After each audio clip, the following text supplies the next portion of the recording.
જો તમે ફ્રેક્ચરની સર્જરી કરાવી હોય તો તે ફ્રેક્ચર કેટલા ટાઈમમાં હીલ થશે તે તમારા ડાયટ પર ડિપેન્ડ કરતું હોય છે. માયસેલ્ફ ડૉક્ટર કુશલ સુથાર. મારી ઓર્થોપેડિક સર્જરીની પ્રેક્ટિસમાં એવા ઘણા પેશન્ટ્સ જોવા મળે છે કે જેમની સર્જરી સારી થઈ હોવા છતાં પણ તે લોકોના પુઅર ડાયટના કારણે તે ફ્રેક્ચર હીલિંગ સ્લો થતું હોય છે.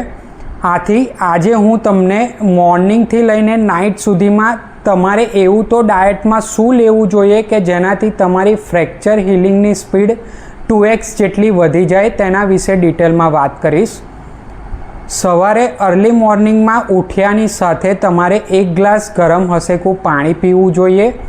આ પાણીમાં તમે લેમન અને ચિયા સીડ્સને પણ એડ કરી શકો છો.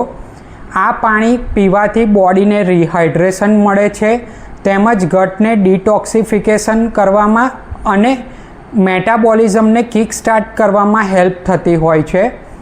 ત્યારબાદ 15થી 20 મિનિટ માટે અર્લી મોર્નિંગમાં ડાયરેક્ટ સનલાઇટનું એક્સપોઝર લેવું જોઈએ. આ સનલાઇટના એક્સપોઝરથી તમને બોડીમાં વિટામિન ડી મળે છે. આ વિટામિન ડી એ ફ્રેક્ચર હીલિંગ માટે અને કેલ્શિયમના એબ્ઝોર્પ્શન માટે ખૂબ જ જરૂરી છે.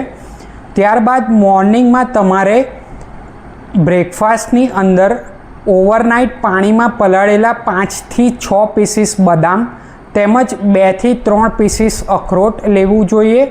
તેની સાથે ચણા અને બેસનના લોટમાં બનાવેલા પૂડા, મગના લોટનો શીરો તેમજ ઉપમા, પૌવા, મસાલા ઓટ્સ અને જો તમે એગ્સ ખાતા હોય તો 2 એગ્સમાંથી બનાવેલી ઓમલેટ અને ખીમો ખાવો જોઈએ. તેની સાથે તમારે 1 ગ્લાસ દૂધ કે જેની અંદર તમે 2થી 3 ચમચી પ્રોટીન પાવડર પણ એડ કરી શકો છો તે લેવું જોઈએ. ત્યારબાદ મિડ મોર્નિંગ સ્નેક્સમાં તમારે ફ્રૂટમાં બનાના, એપલ, પપૈયું, ગ્વાવા, આવાકાડો અને કીવી જેવા ફ્રૂટ્સ લેવા જોઈએ. આ ફ્રૂટમાં તમને વિટામિન સી અને ડાયટરી ફાઇબર મળે છે કે જે ફ્રેક્ચર હીલિંગ માટે ખૂબ જ જરૂરી છે. ત્યારબાદ તમારે બપોરે લંચની અંદર બીટ, ગાજર, ટામેટાં અને બ્રોકોલીનું સલાડ લેવું જોઈએ અને તેની સાથે 2થી 3 ઘઉં અથવા તો મલ્ટીગ્રેનના લોટમાંથી બનાવેલી રોટલી અને તેની સાથે પનીર અને ટોફુની સબ્જી અથવા તો પછી કઠોળ અને તેની સાથે ગ્રીન લીફી વેજીટેબલની સબ્જી ખાવી જોઈએ. તેની સાથે સાથે તમારે અમુક પોર્શનમાં દાળ અને રાઈસ પણ લેવું જોઈએ. તેની સાથે તમારે 1 કટોરી દહીં અથવા તો 1 ગ્લાસ જેટલી છાશ પીવી જોઈએ. અને જો તમે નોનવેજ ખાતા હોય તો કઠોળ, પનીર અને ટોફુની જગ્યાએ તમે ચિકન અને ફિશને પણ એડ કરી શકો છો.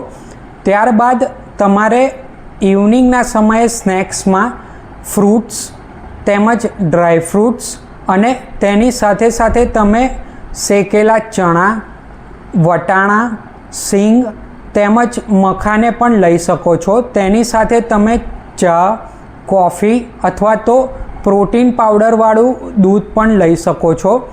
તેની સાથે તમારે રાત્રે ડિનરમાં મેઇનલી લાઇટ ફૂડ જેમ કે ખીચડી અને ઘી તેમજ દાળ અને રાઈસ અને તેની સાથે 2થી 3 ઘઉં અથવા તો મલ્ટીગ્રેનના લોટમાંથી બનાવેલી રોટલી અથવા તો ભાખરી અને તેની સાથે તમારે ગ્રીન લીફી વેજીટેબલની સબ્જી અથવા તો વેજીટેબલ સૂપ લેવું જોઈએ.